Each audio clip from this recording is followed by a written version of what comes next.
Cristo y su justicia. Escrito por L. Joseph Wagner. ¿Es Cristo Dios?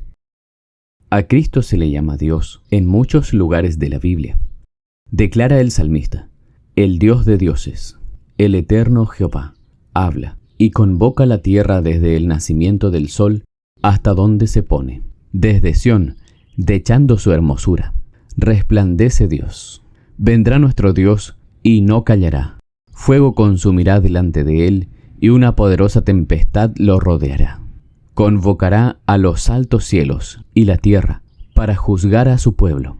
Juntadme a mis fieles, todos los que hicieron conmigo pacto con sacrificio. Y los cielos anunciarán su justicia, porque Dios mismo es el juez. Salmo 50, 1-6. Se puede constatar que este pasaje hace referencia a Cristo. Primero, por el hecho ya considerado de que todo el juicio se le encomendó al Hijo. Y segundo, por el hecho de que es en la segunda venida de Cristo cuando manda a sus ángeles para que recojan a sus elegidos de los cuatro vientos. Mateo 24:31.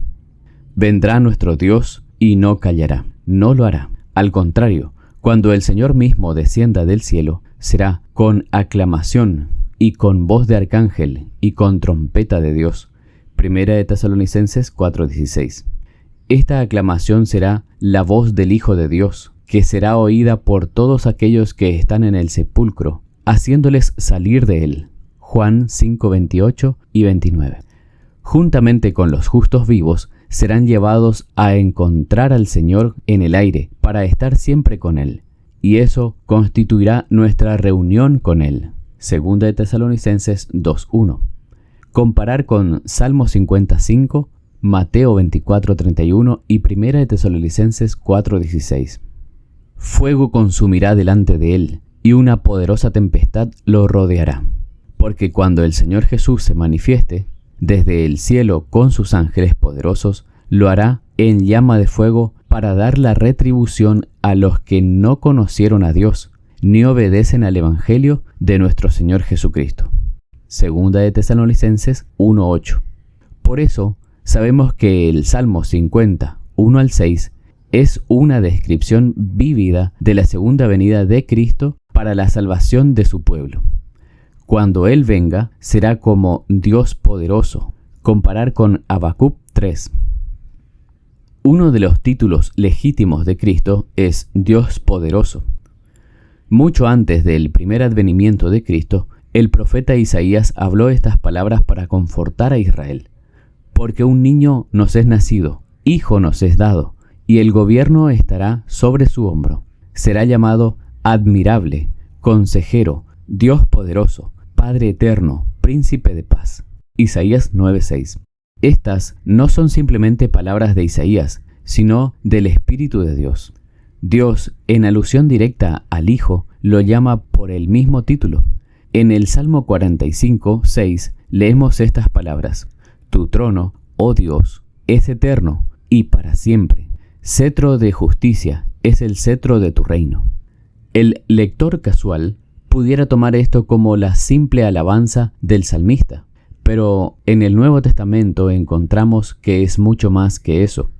Vemos que es Dios el Padre quien habla, y que se está refiriendo al Hijo, y lo llama Dios. Hebreos 1:1-8. Ese nombre no le fue dado a Cristo como consecuencia de algún gran logro, sino que es suyo por derecho de herencia. Hablando del poder y la grandeza de Cristo, el escritor de Hebreos dice que es hecho tanto mejor que los ángeles, porque el nombre que heredó es más sublime que el de ellos. Hebreos 1:4. Un hijo toma legítimamente el nombre del Padre, y Cristo, como el unigénito Hijo de Dios, tiene legítimamente el mismo nombre de su Padre. Un hijo también es, en mayor o menor grado, una reproducción del Padre. Hasta cierto punto tiene los rasgos y características personales de su padre. No perfectamente, porque no hay reproducción perfecta entre los humanos. Pero no hay imperfección en Dios, ni en ninguna de sus obras. De forma que Cristo es la imagen expresa de la persona del Padre. Hebreos 1:3. Como hijo del Dios que tiene existencia propia, tiene por naturaleza todos los atributos de la deidad. Es cierto que hay muchos hijos de Dios, pero Cristo es el Hijo unigénito de Dios, y por lo tanto es Hijo de Dios en un sentido en el que ninguno otro lo ha sido, ni lo pudiera ser nunca. Los ángeles son hijos de Dios, como lo fue Adán por creación, Job 38:7 y Lucas 3:38.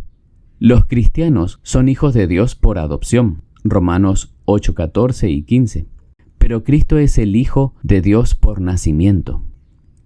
El escritor de la epístola a los Hebreos muestra además que la posición del Hijo de Dios no es una a la que Cristo ha sido elevado, sino que la posee por derecho.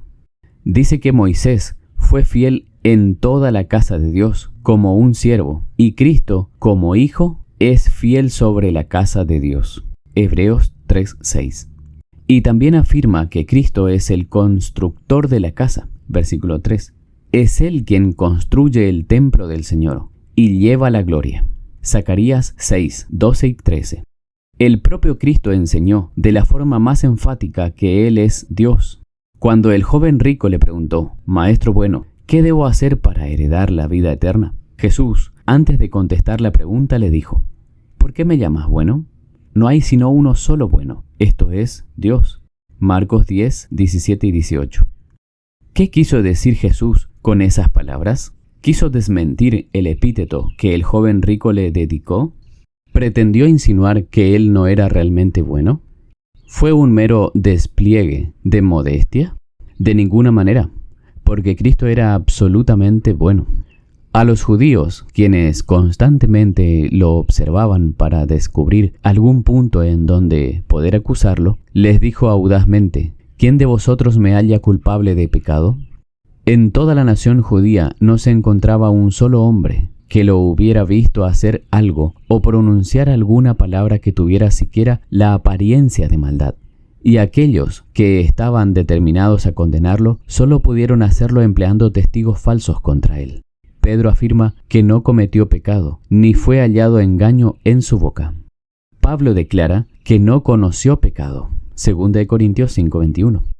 Y el salmista dice, Él es mi roca y en Él no hay injusticia, Salmos 92:15. Y Juan dice, vosotros sabéis que Cristo apareció para quitar nuestros pecados, y en Él no hay pecado, 1 Juan 3:5. Cristo no puede negarse a sí mismo, por lo tanto, no pudo decir que no era bueno. Es y era absolutamente bueno, la perfección de la bondad. Y siendo que no hay ninguno bueno sino Dios, dado que Cristo es bueno, se entiende que Cristo es Dios. Y eso es precisamente lo que se propuso mostrar al joven rico.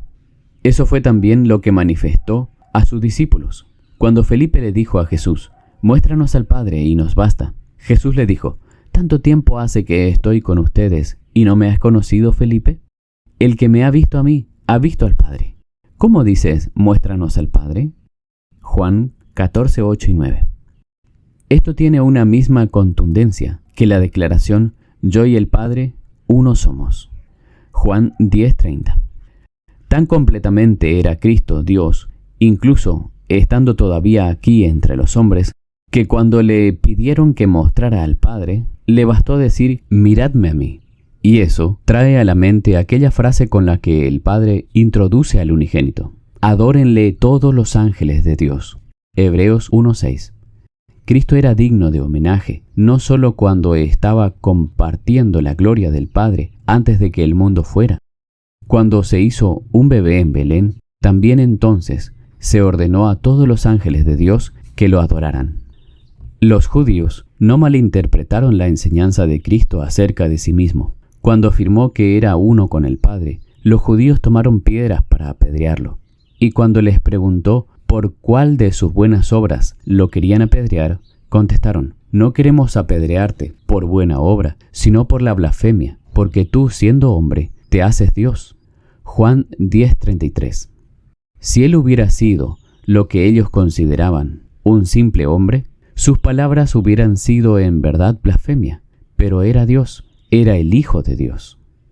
El objetivo de Cristo al venir a la tierra fue el de revelar a Dios a los hombres para que pudieran venir a Él.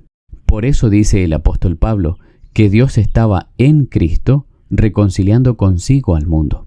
2 Corintios 5:19. Y en Juan leemos que el Verbo, que era Dios, se hizo carne.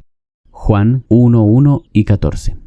En el mismo contexto se especifica: a Dios nadie lo vio jamás. El Hijo único, que es Dios, que está en el seno del Padre, Él lo dio a conocer. Juan 1:18. Observemos la expresión: el Hijo único que está en el seno del Padre, tiene allí su morada y está allí como parte de la divinidad, tan ciertamente cuando estaba en la tierra como estando en el cielo. El uso del tiempo presente implica existencia continua. Presenta la misma idea que encierra la declaración de Jesús a los judíos en Juan 8:58. Antes que Abraham existiera, yo soy. Y eso demuestra una vez más su identidad con aquel que se le apareció a Moisés en la zarza ardiendo, quien declaró su nombre en términos: yo soy el que soy. Finalmente, tenemos las palabras inspiradas del apóstol Pablo concerniente a Jesucristo. Por tanto, agradó al Padre que en él habitase toda la plenitud. Colosenses 1:19. En el siguiente capítulo se nos dice en qué consiste esa plenitud que habita en él. En Cristo habita corporalmente toda la plenitud de la deidad. Colosenses 2:9. Ese es el testimonio más absoluto e inequívoco del hecho de que Cristo posee por naturaleza todos los atributos de la divinidad. La divinidad de Cristo vendrá a ser un hecho prominente a medida que procedamos a considerar a Cristo como creador,